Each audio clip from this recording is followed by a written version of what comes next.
Welcome aboard, Giants fans, to episode 48 of Talk is Cheap, our New York Giants podcast right here on NJ.com. I'm Joe Giglio, joined as always by Jordan Renan, James Cratch. They cover the Giants for NJ Advanced Media. And here we go, 2 weeks until the NFL draft. Jordan, how are you? You getting set here? You all ready? It's draft season, Joe. We're excited. You know, this is an exciting time of the year, especially when your team that you're covering is picking in the top 10 for the second straight year, top 12, third straight year. Makes it interesting. Lots and lots of scenarios. We'll go over a lot of them today. There are a ton of them. And when you're at 10, like you just said there, Jordan, there's a lot to think about with the teams around you, the teams that could change the draft in front of you. So, James, as you get set here for the 10th pick in the draft and covering the Giants and all this, last week we did offense, this week defense. Yes. Your gut feeling right now, we'll start there. Gut feeling. I think 3 months ago when the season ended, I would have said, the Giants are going to take a defensive player at number 10. They spent a lot in, free agency money on a defensive player, and obviously the board and best player, that all factors in. But 2 weeks away from the draft, is your gut leaning towards the Giants would think defense in the first round, or are you not completely sold that that's where they're going to go at 10? No, my gut is still like it would have been 3 months ago, saying they're going to pick a defensive player. I understand that they spent a lot of money in free agency on defense. I get that. But at the end of the day, they really haven't had as much of an early round focus on the defense the past few years. And you saw what happened. The result of that was they had the 32nd ranked defense in the league last year. They still have, in my opinion, a dearth of talent on the defense. They still have depth issues. They really need to continue to rebuild that defense. You don't, Vernon and Snacks and Janoris Jenkins and the linebackers, those guys aren't going to just magically make this defense better. You still have issues across the board, in my opinion. So the free agents were a good first step. Next step is you got to go out there and get a homegrown impact player in the first round. I think that's what they're going to try to get at number 10. I think they probably are too. I think a lot of fans out there probably want them to go that way.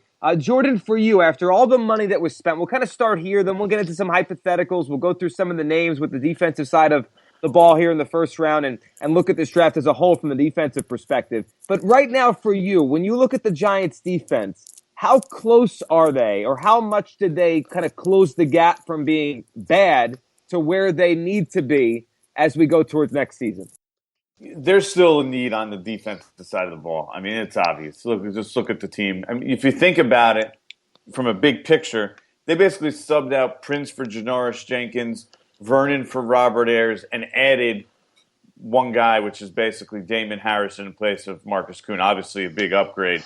And then at middle linebacker, they got a bunch of crapshoot guys. So if you look at it as a whole, how much better is the defense actually? Now, compared to this point last year, we're talking about. We didn't know Prince wasn't going to play. We didn't know JPP was going to blow up his hand, and all those other factors. But you look at the roster now. You still look at it. If you take a step back, I know they spent a lot of money. You say, how good is that defense right now? And the answer is it's still not great, talent-wise. There still needs more talent.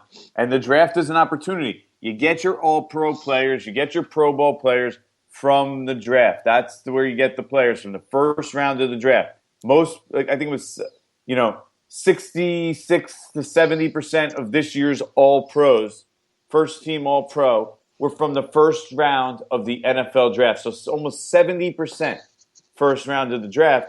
The Giants have to find that guy in these drafts because they've used the last four actually on offensive players. So it's time to start looking on the defense, building for the future. Look, you don't draft for this year. I know people get caught up. We need a guy at right tackle. We need a guy at wide receiver.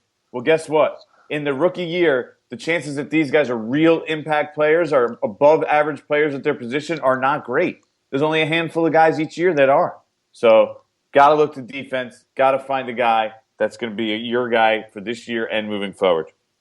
They do need that. They need some, foundational pieces. And I guess that brings me to the question I wanted to throw out about the defense and what they have now before they do all this in the draft, James. When you look at the Giants defense right now, do you look at any positions that are set? I mean, they have some players, obviously, with a guy like Vernon, who they just paid a lot of money, and he's still young. They expect him, I'm sure, to be part of what they're doing for years to come. But do you look at any position on the defense and say, they're good there? I don't think that's really something they should have to focus on, or if there's a good player, maybe they look in a different direction, or is it still to you kind of a clean slate? I mean, they're spending a lot of money in certain places, but are they set anywhere on defense? I don't think so. I mean, there are certain positions that like they have a strength with. Like, for instance, cornerback, when you have DRC and Janoris Jenkins, you feel pretty good about that spot. But at the same time, Dominique Rodgers-Cromartie, he's getting older. He's only got a couple years left of his deal. You got to have to start thinking about what that is going to look like going forward. Safety, they like Landon Collins. They're going to try the young guys. DRC is not going to be there past this year. It's unlikely. It's unlikely. Let's be honest. So, I mean, JPP. That's why you got to prepare. Yeah, JPP is only a 1-year deal, so you're not locked in at defensive end. Hankins is going to his 4th year, so yeah, they're better on defense and they have some guys now, but no area of the defense, all 3 levels, is locked in for the next couple of years. They still have moving parts. 2 or 3 years ago, you thought the Giants were loaded at wide receiver, and now 2 or 3 years later, they're completely thin at wide receiver. They have one guy. They had Odell Beckham and a bunch of question marks.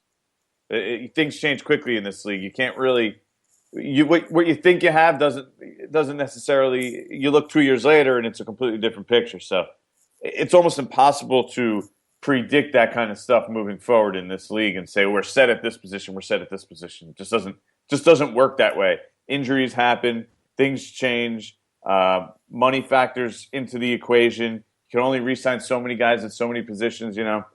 Very quickly, a position of strength becomes a position of weakness. So just get good players. That's the goal in this draft.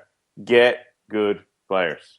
I like that one. A good motto for the Giants as we get a couple weeks out from the draft. Get good players. And just on the point of Dominique Rodgers-Cromartie you guys were talking about there, his dead cap number, if they cut him, goes down to $4 million next year. So, I mean, he'll play this season, obviously. He's going to be around this year. But then if this is his last year with the Giants, it'd be $4 million compared to his first couple years. It was 11, it was 10. It was, like most of these big contracts, you can't really cut the guy in the first couple of years. So, yeah, so corner, and you go to these other positions, they don't really have anything that's set. If you could set one, where would you want to set it? James, we'll go to you and then Jordan. Like, if you could walk out of this draft and say, you know what? Things do change in the NFL, but we feel pretty good right now, if you're Jerry Reese, about this position on defense for the next, foreseeable future, whatever you want to say that is in the NFL these days, 3, 4 years, whatever that may be. If you could pick one of those positions and kind of rest your head on the pillow as Jerry Reese at night and say, I'm pretty good here for a little while, which one would you want it to be, James? I guess pass rusher really isn't a position, but that's what I would say. My goal would be to get, hopefully, unless the Hargreaves cornerback is there, maybe at 10, to get a pass rusher at number 10, and to get maybe a more conventional defensive end, like a Kafusi, a Nassib sort of guy, somewhere in the 2nd or 3rd round. I would want to leave there saying I have the building blocks of a pretty good pass rush for the next few years, because as we've learned this year, both with the Giants' issues and what the Broncos did, if you can get after the passer, you got a shot in this league. And that's, if I were Jerry Reese, I'd want to leave this draft saying, I have a very good pass rush for years to come, I believe. Me, ideal world, give me Joey Bosa, give me another defensive end, another pass rusher, and let's go. I mean, this is what this team was built on when they won Super Bowls. They had defensive ends out the wazoo, flowing out there, at their butt. There was guys, OC, Strahan, Tuck, JPP. I mean, they had pass rushers, and it made a huge difference. If they could get that, if they could overload on that position, I don't care if JPP has a great year and then you re-sign him and then you have Bosa, JPP, and Vernon, good. The more the merrier at that spot. You can never have enough pass rushers in this league. No, you can. And when we just watched it in the Super Bowl with the Denver Broncos, and it feels like every year the teams that get that pass rush, and like the Giants back in their best days. Now, does anybody? Yeah, sorry, Jeff. Go ahead. No, it's okay. Go ahead. I said now, but does anyone really believe that they could get Bosa? I mean, they're sitting at 10. Well, I mean, we'll maybe talk about this later, but if Bosa, it all depends what happens above them. I mean, if they can maybe think they can make a move for Bosa, maybe they should. What spot? You say maybe if he's there at 6, then you start thinking about it. With Baltimore, who we've talked about before, is a team that looks pretty ripe to maybe move down. Yeah, Well, they're a team that looks down the road very often, so yeah, they'll do that. I would say Baltimore. I mean, the thing is, like in an ideal world, 5 would be the spot because if Tennessee takes Tunsil and Cleveland takes a quarterback, and you somehow get to 5, you're gonna walk away with Ramsey, Jack, or Bosa. One of those 3, you're gonna walk away with. Yeah, and at that point, you don't complain. I mean, Ramsey, think should be the number 1 pick. Jack, Bosa, you. But I don't see Also, Jacksonville. people think they're the best talents in the draft. Yeah, I don't see Jacksonville necessarily. I mean, why would they give up 5 when that's what they're sitting at? They're in the same boat as the Giants are. I think that, maybe 6. Like, look, if San Diego comes out and picks DeForest Buckner, who really fits their defense so well, then maybe the Giants get on the phone with Baltimore and say, we want to move up because those 3 guys are now sliding down a spot. But that's something they're going to have to do on the fly on draft night.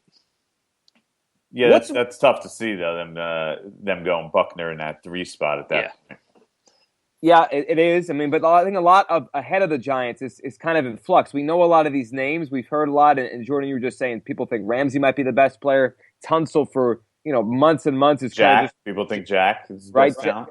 Jack's been talked about as just freak athlete who could do everything on a football field from that linebacker position. So would they say Ray Lewis with more speed, something like that? Yeah, and the experience on the other side of the ball as well, which gives him kind of a unique perspective. So he's a tremendous prospect here. What to you guys when you look at this thing 2 weeks before it starts and you're talking to people around the league and trying to figure out what the Giants want to do at 10? What's more intriguing to you guys? What the Giants want and hope and think at 10, or what might happen in front of them? For me, I think it's what might happen in front of them because you have probably just 2 quarterbacks, but 2 quarterbacks that we don't know where they're going to land, who really wants them, or how that's going to play out. And then all these players that kind of fit around them, and it will all lead to, to what happens with the Giants at 10. So, Jordan, for you, as you think about how this might play out for the next 2 weeks, what's more intriguing to you, the Giants and what they're thinking, or what happens in front of them? Yeah, what happens in front of them is going to greatly affect, who they're going to take in this draft. I think it's sort of like they're sitting there at 10, and whoever falls down to there has a good chance of being their guy. Now, we've talked about this before. I think it's basically Leonard Floyd or whoever drops down. Now, we'll get into this later. What's the disaster scenario for them? Of okay, both those guys are gone. All the guys we just talked about are gone. Maybe 1 quarterback goes or no quarterbacks go, and the Giants are sitting there at 10. And their main targets defensively are now gone, and all that's left is offense. So we'll talk about that later. But that's the scenario where what we're talking about here is they're hoping that some of these guys go. They need those quarterbacks to go. Somebody. They don't care who. And let's see. Who are the most likely options? What do we got? Cleveland? Cleveland? The Eagles? Yep. Eagles. Some people think the 49. Some people think the 49ers. I personally don't. Everything I've heard says that they're not in love with these quarterbacks. So, but there's still a team that's a possibility. And then there's a couple trade ups. I mean, you count the Cowboys in there, but I don't think that's the way they're going to go. The Rams feel like the trade up if there's one of those. Right. The Rams, the Jets, a possible trade up option. They do have a big chip at their disposal with when you talk about Muhammad Wilkerson. Sure. There was one other team, right? In the teens? Or is it that was the Rams, I guess? No, it's the Rams. I mean, it's kind of weird. I'm looking at the draft order right now. Oh, what about the Bills? The Bills. That was the other team. Yeah, the Bills could do it. I mean, I don't think it's going to happen. But in theory, the Chiefs, I mean, they probably have to do defense because of the Justin Houston situation. But the Chiefs are a team that if they fell in love with somebody, I mean, Alex Smith's getting up there. And I guess Denver, but I don't think Denver would leave 31 just because they're going to get somebody there if they want to draft a quarterback. Yeah, they'll probably get the best quarterback, left, whatever's left before the second round starts. That's the thing. Are the other ones that good where you decide you have to move up? I mean, does anybody say, wow, we got to get Jared Goff? I mean, I just don't see it. I don't know. Then I think what adds to that what adds to that, Jordan, then you go on whatever your point was, the two teams that we all three of us kind of said, yeah, within the top 10, those are the ones, the Browns and the Eagles. Although it makes sense and logically, yeah, those teams probably should look to quarterbacks if they like these guys. They both just signed quarterbacks. Like RG3 is not making the league minimum. They signed him, and the Eagles gave, again, not a 5-year deal, but legitimate money to Sam Bradford. So even the two teams that we say they make the most sense for quarterbacks, I'm not completely sure either of them are really going to do it or maybe should do it. So I don't know where these quarterbacks are going is what I'm trying to get at. If the Eagles, let's say the Eagles drafted Wentz or Goff or Lynch, okay? There are a lot of teams around the league that would potentially have those guys start from day one, just throw them in the fire. The Eagles could go into camp with three guys, Bradford, Daniel, and Lynch, that probably would enter camp for several teams around the league as the starting quarterback. They would. You're right. They would, and they'd have two of them sitting on the bench, and they'd have one of them maybe not play all year. Exactly. I don't understand why the Eagles would want to draft a quarterback. You're not drafting for this year, though. Come on, you draft a quarterback. You're drafting for the future of your franchise. If the Eagles draft a quarterback, fine. Let's say he doesn't even play for 2 years. You're trying to build your franchise so that you could eventually win a Super Bowl. They're not winning a Super Bowl with what they have now. No, I agree with that. Their best chance to win a Super Bowl is to get a guy that they think, even if it's 2 or 3 years down the line before he actually makes an impact, is that guy. It's worth basically putting everything on the line if you can find that guy. No, I agree with that. I guess what I was trying to say is that the three guys that are in the draft were in the draft in January. So either sign Bradford and draft that guy, or in my opinion, tell Bradford to walk, sign Daniel, and draft that guy. I just don't understand the whole. And I will, Mark and Elliot will be the guys that talk about this. The goal: Bradford, Daniel. Then we're going to add a guy like that. That doesn't really add up to me, but that's just me. I understand what you're saying. You've got to go for it. You have to plan for the future, but it just seems like they've been ready, shoot, aim. I don't know. And they're a wild card here. And the only thing I'll say on that, and I think this applies to any team, but especially because you're talking about the Eagles and how their pick applies to the Giants a few picks after them, I'll go back to the Giants in 2004 when they drafted Eli. Kerry Collins wasn't a complete bum at that point, but I think, and I'm trying to remember back, the Giants, and I'm pretty sure I remember reading or hearing at that point, now it's years and years ago, but they didn't consider themselves a team that was going to finish in the top 5 and be that high in the draft very often. So if they thought there was a franchise quarterback, they said, hell, we should just get him now because we don't expect to be here next year. Maybe that's part of the Eagles thinking too. They're not usually a really bad team, so maybe this is their chance to get one of these guys. Maybe teams think like that, when you're in the top 10 of a draft. Yeah, that could factor into it. But let's get to the defensive side, Joe. Let's get to the defensive side. Come on, let's go. Let's get into what the Giants are going for. Well, what should they go for here? Let me ask you guys this as we get into this. Let's go as a whole here, not just the number 10 pick, but as a whole with the draft and with the Giants defensively. They made a lot of moves. Obviously, we talked about the ones they did already in this podcast with Vernon, with Snacks, with Jenkins. When you look at their defense right now and you look at what they did in the offseason with the spending spree and now heading into the draft, if you could kind of forecast the ideal draft for the Giants defensively, and I guess the idea obviously would be they're not going to use every pick on a defender, but if you could walk out and say, I got this, this, and this, what would it be, Jordan? What would make you, if you were Jerry Reese, or make you, if you were a Giants fan sitting at home, say, you know what? That's what they needed. They got it. This, and this next by in a couple weeks from now. Yeah, I know this sounds like a bailout, but I'm open to anything pretty much because if you look at it, where do they basically have needs? You can get a defensive end, no problem, and not even blink your eye. You can get a linebacker, you can get a safety, or you can get a cornerback. So basically every level fits for this Giants defense. I'd be happy with any of those, 4. The only thing I think is it's hard to sell a defensive tackle at this point because they just signed Damon Harrison. They have Hankins.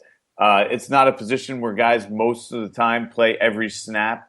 So it would seem to be a little, I don't know, overindulgent in a way if you just, went and said, okay, let's just we're going to get the best player is the defensive tackle right now. Let's draft him. I don't know if that's the best route. That, to me, that's the one spot I'd be like, I'm not so sure about that. I mean, you could still probably sell me on it, but give me a defensive end or a pass rushing linebacker, and give me anybody in the secondary. I'll take a corner or a safety because in reality they need a slot corner for this year and a guy who's basically going to take DRC's job next year or the year after. So cornerback works fine, safety works fine too. Either or. But I think if I had ideal world, give me a defensive end and a cornerback, and let's go. How about you, James? Ideal world, you walk out of the draft and the Giants have added what to their defense? One, a impact pass rusher. I mean, as we discussed earlier, they have to get after the quarterback more. Two, I'd want a cornerback who can step right in this year and play in the slot and can eventually bump outside because, as we discussed earlier, DRC is not going to be around, we assume, forever. And that might be a move where they have to make pretty quickly to move that guy out opposite Janoris Jenkins. Third, I'd want a defensive end, and maybe this could be more of a balanced guy. It could be a guy who stops. Preferably, I mean, the guy has to be able to have some pass rush ability, but he doesn't have to be just a situational pass rusher because JPP 1-year deal. You still need to add at that position. And the fourth thing I would want to add, I would say you got to bring someone in who can be a right tackle. Maybe not immediately, but down the road can be a right tackle because that's a position I think they need to address. Maybe Bobby Hart is the guard. You can figure that in training camp. I think that for this year, I know Giants fans can't stand this. In an ideal world, Marshall Newhouse is not the starting right tackle, but if he is, it's not the end of the world, in my opinion. But going forward, you need to have a young guy at that spot. So I would try to aim for some guy. Maybe he's a project. Maybe it takes a year, but I would get a right tackle fourth. My ideal world, give me like Leonard Floyd in the first round, and then William Jackson in the second round, a cornerback out of Houston, and I'll be happy. Pass rusher, cornerback, let's go forward. And well, that's the way to win in the NFL today, right? Pass rusher, cornerback, go get the passer and stop him when he does get to throw the football. What do you got, James? Hold on, let's see. James, what's your ideal? My ideal? I don't think Jackson's gonna be there in the second round, but ideal right. Situation. What do you leave within the first two rounds? I would say if I can't get Hargreaves, I would take Floyd in the first round. Let's say you can get Hargreaves. All right, so I'm taking Hargreaves in the first round. In the second round, I am going for, assuming Floyd won't drop. I think that's kind of off the board now. I would actually take a guy like Shalik Calhoun from a Jersey guy from Michigan State, Emmanuel Ogbah. I know people are kind of polarized on him. If he drops the second round, Bronson Kafusi, who we've talked about a lot, I would get a guy like him. And then for cornerback, one guy caught my eye. He's a little bit undersized. Eric Murray from Minnesota, but he's a guy who can play right in the slot immediately. He makes plays. Yeah, but you already drafted Hargreaves. That's right. Well, you never have enough cornerbacks. And then, so that's what I would do. I would go get Hargreaves with my first pick. It got solid defensive end. And I'm just going to start looking around from there. I mean, I like Eric Stryker. He's sort of an undersized linebacker from Oklahoma, but he's pass rush ability. Maybe a guy like Durant. So that's what I would do. I would say if Hargreaves is there, I would take Hargreaves over Floyd, but it's close. Yeah, that's obviously one that, that's one of the questions that we have in this draft is Hargreaves and Floyd are both there. Where do the Giants go? That was one of the questions that we were asked on the I said I was going to answer 3 Twitter questions that I favorited. That one was thrown out there by Jesse the Rippers. Interesting name. Full House Smash Club there. Yeah. Jesse and the Rippers. Yeah. There you go. So, yeah, Hargreaves or Floyd, but it's both there at 10. Who do you take? That was the question. So, but I don't think Hargreaves will be there at 10. You're going with Hargreaves in that scenario. Yeah, if he was there at 10, I would take him at 10. But I don't think he'll be at 10. So, Joe, what about you? I think I would go Floyd. I think I would go with the pass rusher at number 10. And for me, just ideally, like James, you were talking earlier about maybe a Floyd type who's a linebacker pass rusher in the first round, then still maybe more a traditional defensive end. I wouldn't mind that. I mean, I think, and I've been thinking this the whole offseason, that they need to find a pass rush in waves. And they spent on Vernon. Obviously, Harrison's a different animal. That's not his game. They got really one pass rusher. JPP is still a huge question mark. So if they walk out of the first two rounds with two more, one more of a traditional defensive end, and then the other one like a Floyd type who's a linebacker, but on third down he is a defensive end and a pass rusher, I wouldn't mind that. Just if they stockpile pass rushers, I don't think Giants fans are going to be upset considering last year there were games that they didn't get close to the quarterback. So it was Kerry Wynn and George Selvey were starting. That tells you all you need to know, right? Yeah, come on. How are you going to get to the quarterback? That's what happened. Ayers was injured for a little bit. They had Wynn and Selvey basically on as their two defensive ends. Right. It just wasn't close to good enough. Before we get into some hypotheticals and kind of like we're doing now, playing out some scenarios, let me ask you guys, as we go closer and closer to this draft, about this particular draft on the defensive side, and you guys have been studying, you guys have been throwing out some later names. So let me ask you this, because we hear this once in a while. A lot of times it happens on offense. Like a couple years ago, the year Beckham was drafted, I remember hearing a lot in the first round that year that teams maybe would go with a secondary need, or if they had two needs, they would say, well, it's so deep at wide receiver, we can get a starting caliber wide receiver in round 2 or 3. And that year, it actually turned out to work out that way. Beckham's the best, but there were some good ones, way later in the draft. It was an abnormal year. Defensively this year, as we look at the Giants for the draft, what positions are really deep? Like if they say pass rusher, for example, or corner, are those positions deep? Which is the one that you could see them saying, we could get a guy in round 2 or 3 that can really play if we don't get him in round 1? We'll go to James and then Jordan on this. Have you been hearing any of that? What's the deep position defensively? I think the deep position is defensive tackle. But as we said earlier, that's really not a position the Giants are necessarily – they might grab a DT later in the draft, but that's not a first-round need for them. In terms of a first-round need – I wouldn't be surprised for a second round now. I could definitely see a second-round defensive tackle. It wouldn't surprise me. A Kenny Clark or Chris Jones. Yeah. Chris Jones. I think the Giants met with him at the Combine. I don't know if they want to touch Robert Nkemdiche, but there's a good chance he could drop into the second round. Obviously, they brought him in for a visit. It's tough because, defensive ends, I think that, you could get maybe a guy like Agba could get in the second round, but at the same time, there are going to be question marks with a guy like Kafusi. He's older than these guys. A guy like Ryan Nassib, he had one great year at Penn State, and it was National Defensive Player of the Year. Carl. You know what? We know Ryan already. They already got him. We got him, yeah. It's old news, the Ryan Nassib story. Man, if they're both in the locker room, if the Giants somehow get Carl Nassib, it's going to be tough for us. Thankfully, they don't really. They look. You can tell they're brothers, but they are kind of bigger. One guy's a defenseman, one guy's a quarterback. One guy's 280 pounds. Yeah, so a little different. But yeah, there are some really good cornerbacks in the draft, but I think a lot of cornerbacks you kind of pull up their draft profile. It's like, they're 5'11 and a half, or they're just a little bit slower than you like. So, I don't know if there's really necessarily a position where the Giants can say, we really like this guy, but we're just going to punt to the second round and we'll get an equally good guy. I think that if they think the guy is the guy, they have to take him at 10. Yeah, I'd say you're right. Defensive tackle really is that position where, first of all, they don't have a desperate need at defensive tackle. So even they could sit there and say, if Nick Nkemdiche is available, if Kenny Clark, a guy from UCLA, or if he's sitting there, or guys like that, I think are definite possibilities. With Vernon Adams, where'd he go? Louisiana Tech.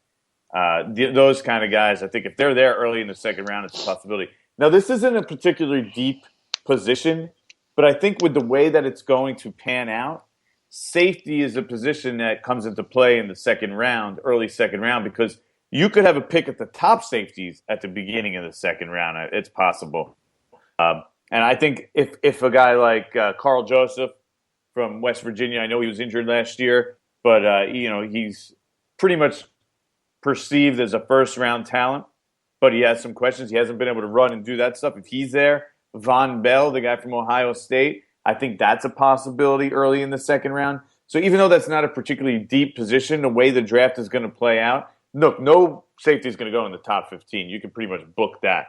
So if any of those top safeties go, at best it'll be at the end of the first round. If they're there at the beginning of the second round, I think then the Giants will take a serious look, especially Von Bell and Carl Joseph. A safety I like, and he might be more of a third-round guy, is LSU's guy, Jalen Mills, just because there's a lot of people who think that he could step right in and be a very effective slot corner. So he's the sort of guy that, you could bring in, maybe you play him in the slot, and then he eventually goes to safety in a year or two. He's another guy I think the Giants could look at, but he's more of a third-round guy, I think. All right, two hypotheticals. And he's not a big speed, athletic guy. So that makes, I don't know. That's not usually the Giants kind of guy in like the fairly early rounds. That'd have to be to me that he seems like a later guy for the Giants. Yeah, they usually go in kind of different physical trait directions early in these drafts. I have two hypotheticals for you guys as we wind down our defensive preview of this draft, and one is. The second one we'll get to is kind of a doomsday scenario you teased earlier, Jordan. The first one, this is a hypothetical. It's about defense, but at the same time, it's about offense. I'm interested in what each of you think. It's probably more of a philosophical thing with need versus best player and all that kind of stuff we always talk about with the draft. But we'll start with Jordan and James. Same question for both of you. Let's say in the first, second, and third round, so that the top three picks, the guys that we're going to talk about the most and we'd expect to have the most impact in the first year or two of their careers. If the best player by far on the board for the Giants at that spot in each of the first three rounds is an offensive player, do you think they should go with that player at each of the three spots? Basically, and like we've been saying, the draft isn't just about this year. Yet they have holes and they need to help out their defense. So how would you weigh that if they get to number 10 and let's just say, just for argument's sake, they have Ezekiel Elliott as a future star running back or whatever. It could be Treadwell. It could be any of these offensive players compared to the defensive player they have, close to him on the board but below. The first three rounds, Jordan, offense by far, the player there is number one on the board at that point. Where do you go? The only thing I could see that being is Elliott. I really don't think they have any of these other guys ranked significantly above guys like Floyd or Hargraves. It that just doesn't exist. If the only chance to me is if it's Elliott, and do you draft Elliott? Let's to me, all those other guys would have to be off the board. Because I just don't see him being so far and away. I mean, just because of positional importance. To me, just to get a running back at the top 10 pick, a guy has to basically be an all-pro. Like if he's not an all-pro, you don't even want to go near him. Like even a Pro Bowler is not good enough. He's got to be so far and away the guy. I would try and trade down if that were me in that scenario. I wouldn't do it. All right, so Jordan, you would trade down if the best player available in the first round by far for you is the offensive player. James, how about you? Best player available is offense. You have all these needs on defense. What are you doing if you're Jerry Reese?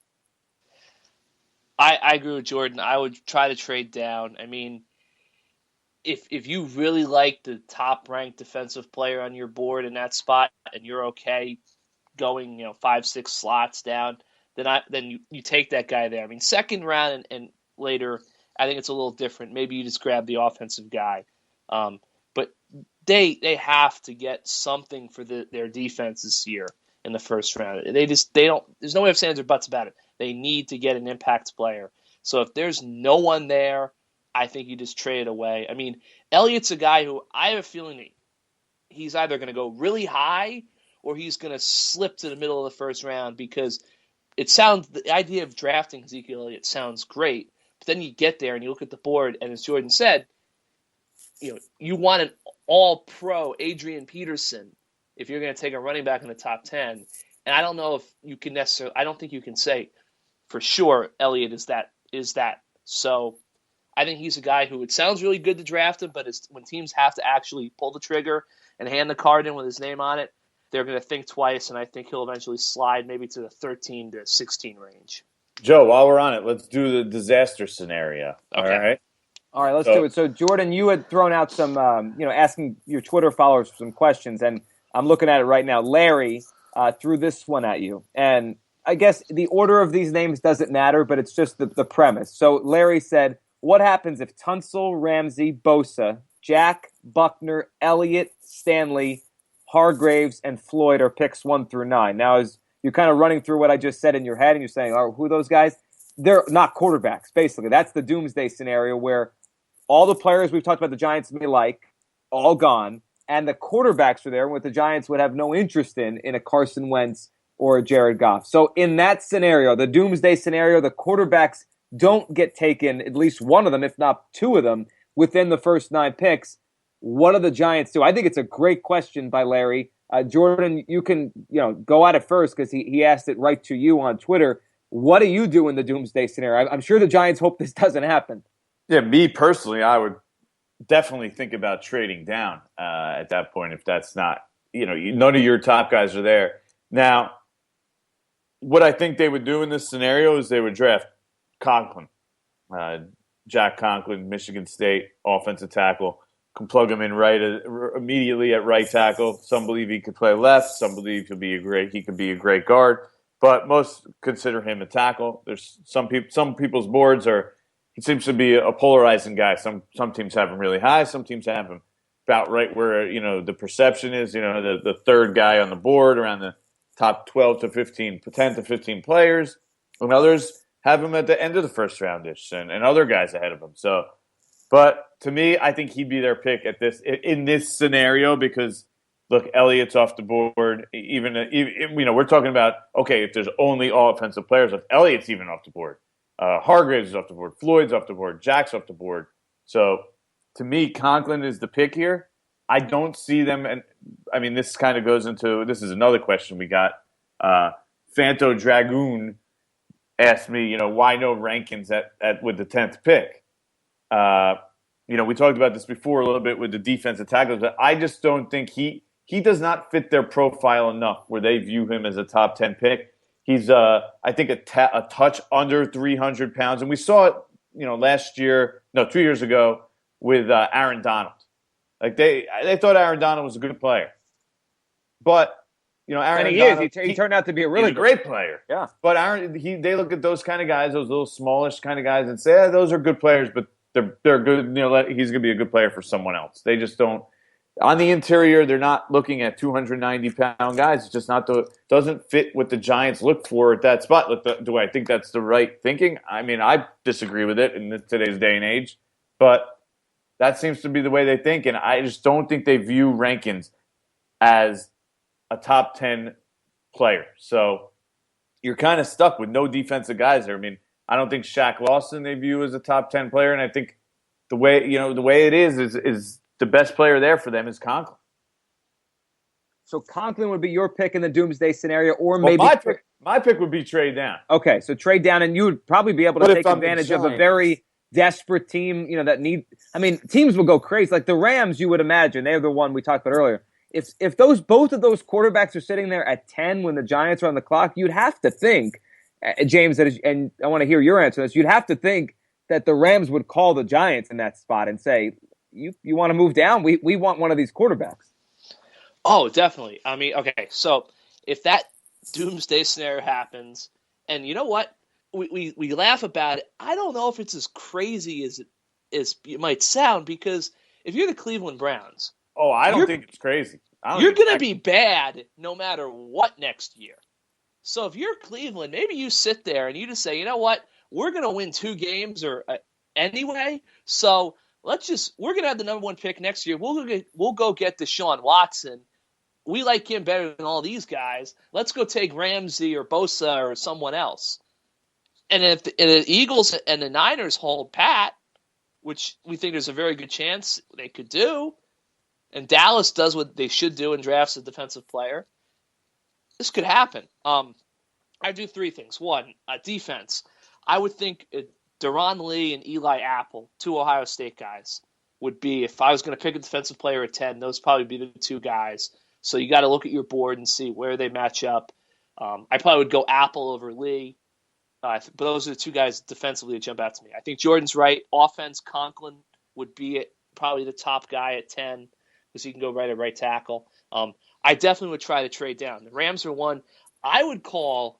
You could probably get Lee. You could probably get those guys you named. No, if you trade the 15, you're 20. right. The Apple, the William Jacksons. One of them. You'll probably get one of those guys. I would obviously you listen to the Rams. I would call the Jets because if you look at the draft order, I would think that Chicago is going to take Wentz at 11 if he falls to them. So the Giants actually are in a good spot where, Chicago could take a quarterback. You know that New Orleans is not going to take a quarterback. Although, who knows? Miami, probably not. Oakland, no. You get to the Rams, Detroit, Atlanta, Indianapolis, Buffalo, maybe. I would call the Jets, and this is the trade I would offer. And it's not going to happen, but, you got the cards. You can ask for us. I want, obviously, 10 for 20, and I want Eric Decker. A player, that would be fascinating because it would be a Giants-Jets trade, which would get people just all wacko because that never really happens. And then you throw in a veteran player in the mix, which usually that's rare too. You get a number 2 receiver, and he'd be a nice. But then the Jets would be without a number 2 receiver unless they're really, really sold on Devin Smith, which is a tough sell right now, isn't it? Right after 1 year. I mean, look, I don't think it would actually happen. But if I'm holding the cards and I got the Rams talking to me, and I can. Why not try to get something out of it? I think he'd be a tremendous compliment too to Beckham. I mean, that pair seems like it would work very well. Before we wrap this up, Jordan, last week or 2 weeks ago, you had mentioned Jerry Reese, and we were kind of talking about the Giants and how they don't really trade down. So if the doomsday scenario played out, it would have to be kind of a deviation from what Jerry Reese usually does, right? He has never traded down since he became general manager in any round. It's an amazing stat. It really is. It is. It's fascinating. Never, not once in any round has he traded down since he became the general manager. Now, I got some people, railing on me because, Jerry, they traded for Kiwanuka, they traded down, but that was before he took over. Ernie, of course, he was still working the phones. Since he became general manager, which was the 2007 season, 2007 draft, they have never traded down. So, 8-9 years now. It's a long time, but no trade down. It's hard to say, okay, they've never, ever done it. Now, all of a sudden, you expect them to do it. I wouldn't expect them to do it. Evolution, not revolution. There we go. Evolution, not revolution. Yeah, and you know what? That's more than just a couple years. All right, Ben Kratz. It's more than a blip. It's kind of Jerry Reese's trend. All right, let's wrap this one up like we have the last couple weeks with giving our pick as of now, and it's okay if it hasn't changed because it's just been a week between podcasts, but a lot does change when we're talking draft and all the different Well, I have the top 9 scenario, Joe. Remember, it's my turn to do the top 9, so I prepared. I prepared to do my homework for this podcast. How about that? Jordan doing some homework as we head into this draft. All right, so Jordan, you provide the top 9, and then we'll all make our pick based on what you say. All right. Number 1 is Tunsil, Laramie Tunsil, going to the Titans. Number 2 is Carson Wentz. Now, I don't think that there's going to be the 0 quarterback scenario. I do believe this is going to be the 1 quarterback scenario. So he's the only quarterback that's going to go off the board here. Number 2 to the Browns, Carson Wentz. 3 to the Chargers goes Jalen Ramsey. They want that. They could fill in that void left by Eric Weddle leaving, Ramsey. 4 to the Cowboys, we got Joey Bosa. 5 to the Jaguars, we got Miles Jack. I know I hear Charlie Casserly saying he's going to slip, but I do not see that. 6 to the Ravens, I got Ronnie Stanley. 7 to the Niners, DeForest Buckner. 8 to the Eagles, Vernon Hargraves. And 9 to the Bucks, Jack Conklin. So there's the Giants sitting there at 10. 1 quarterback off the board. You got 2 offensive linemen off the board. Who do you guys got? James? Joe, you want to go first? All right, I'll go first here. So to me, as I sit there, my board would have Leonard Floyd as the top defensive player, and it would have Ezekiel Elliott as the top offense player. Now, these are the 2 picks I gave the first 2 weeks, so now it puts me on the spot because they're both there. No straddling the fence now, Joe. We want you to put it on the line. Let's go. All right, just because of the attrition rate of running backs and just because I'm not sold that he is Gurley or Peterson and because of how intrigued I am by Leonard Floyd and the Giants' defense, in that spot, in this scenario, I go Leonard Floyd at number 10. I am also sticking. I think this is 3 weeks in a row now. Leonard Floyd. Yeah, I'm going Floyd here. The interesting one for me would be if Floyd and Hargraves are available. That is a kind of a coin toss to me right now. I'm not sure how that's going to go. I'm still probably leaning towards Floyd though, but I'm not positive on that one. But so we're all going with Floyd here in this scenario. I kind of laid out. It was too easy. It was like a layup here, a softball. How about if Conklin is not the 9th pick? Does it change it for anyone? Does anybody want to go Conklin if he's there at 10? I think Conklin could be a really good player, but is he the number 10 pick in the draft? Doesn't feel like he is to me. But do you draft a right tackle? Yeah, that's another thing. Strict right, a guy that basically you're not gonna project him as a left tackle because you already have your left tackle. Exactly. You're gonna draft a right tackle at number 10? It's very rare. It is, and even teams do end up doing that, but they're in their minds. I think a lot of times they say, "Well, we think maybe down the line he could be our left tackle." This, like you said, Jordan, from day one, it would be you would know what he is because what they did last year with Flowers. Yeah, Anthony Davis is a guy. He was drafted top 10, and he ended up being the right tackle in San Francisco for a while. But I think it's pretty rare. I don't know if I could swallow that and say, okay, well, I'm drafting my right tackle for the next 10 years with the 10th pick. I think teams, they'll draft a guy who they think can be their left tackle, and then they realize it doesn't work out. And, right. But, I don't think anyone drafts a guy and goes, 10-year right tackle at number 10. Like, you can't really do that. And, Conklin, for me, it's like, he's not like he's athletic, but he's not overly athletic. He's sort of a self-made guy, and that's great. But he didn't even get recruited, right? Or didn't get recruited, so it's like everybody. So it's just if you said, "Oh, we can get Jack Conklin at number 21," I'd be like, "Great, do it." But number 10, this seems a little bit too high. It does. So we all go with Floyd. Conklin probably seems a little too high there, and a lot of defense has been the conversation, obviously, in this episode. Last one, Joe, because Jay Schmeez at 11 asked us. Let's say the shakes out a little differently. Hargraves and Floyd are on the board. Who's going who at that point? I think I'm leaning a little bit towards Floyd. Just my gut at this point. He's that really high upside. He's got the length, the athleticism. He's the kind of guy that you envision developing into that all-pro player. I would say. I said Hargreaves earlier in the podcast, but I agree with you. Floyd is a guy who he just seems to have. You're flipping in the middle of in a 15-minute stretch? I am starting to flip in the middle of the podcast because, at the end of the day, I think Hargreaves is a really good player, but, he is a little short. He does have some trouble down. Because if you're taking Hargreaves, you're drafting him to be your starting cornerback. Maybe not this year, but next year or the year after. You're not drafting. He could be a tremendous slot cornerback. But so it's tough. It would be a coin flip pick for me. But the more I think about it, Floyd, he has such a. I think it's cliche, but the sky is kind of the limit with him. He could do so many things. So I would say I'd basically have to flip a coin, but I'm starting to lean toward Floyd. I flip flopped in the course of a podcast. I should be shamed for that, but that's what I've done. You got Hargreaves, right, Joe? No, I go Floyd here over really? in these two. You know why? Because to me, if they didn't sign Jenkins, if they gave Prince the same deal that the Jaguars did, I would look at corner and say, man, that's really still such a long-term question mark on both sides. But now with Jenkins there, I feel like you feel good about for at least the short period of time, the foreseeable future as far as we could see into it.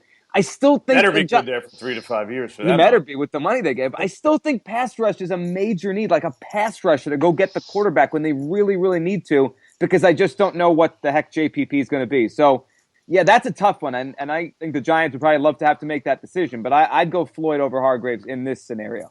It's a projection with Floyd, though. That's the thing Right. with Floyd. I mean, not everybody loves him. They think he wasn't a guy who put up huge numbers. What was his numbers last year? What, 6.5 sacks. He had, I believe, 4 sacks. He had 41 total hurries. Right, 6.5 sacks was the year. No, excuse me. 41 total pressures. Only sack number wasn't great. I was looking through the Pro Football Focus draft preview. And they break everything down, and it's really fascinating. One thing that kind of maybe concerns you, a lot of his pass rush success came against right tackles, and they weren't necessarily, I'm an SEC homer, so I think that basically all 14 teams in the conference are pretty good, even when you get down to like Vanderbilt or unfortunately South Carolina level. But he did have a lot of success against the right side, and it usually came against some of the lower tier right tackles, lower graded right tackles in the conference. So, that is a concern that he did a lot of damage against maybe overmatched right tackles as opposed to the left tackle. But he's a guy who he flies around. He can do anything you want him to do, and he could be a guy that if it all works out could be a major weapon for Steve Spagnuolo. The kind of weapon he hasn't had in a while. So Floyd, Hargraves, defense, we touched it all here on this podcast. We'll be back with you next week, and next week we'll be a week out until the 2016 NFL Draft, so we'll preview the whole thing as a whole and talk about where we're at and where the rumors are at that point. Jordan, as always, thanks for doing this. Anytime, Joe. I love it. Draft time. We're coming up. It is the best time. T-minus what? 2-3 weeks? What do we got? We're taping this on the 12th. Right, the draft is the 28th, so 16 days out. We're right now in this from the first round of the NFL Draft. It'll be a big night, and the Giants will be a big part of it. James, as always, thanks for doing this. You got it, Joe. Thank you. And thank you for listening to episode 48 of Talk is Cheap, our Giants podcast here. You can, of course, subscribe on iTunes, Stitcher, SoundCloud, however you want to listen, you can listen. We'll be back with you next week to go over the draft as a whole and keep talking about the Giants and what they might do at number 10 and throughout the entire 2016 NFL Draft. Thanks for listening.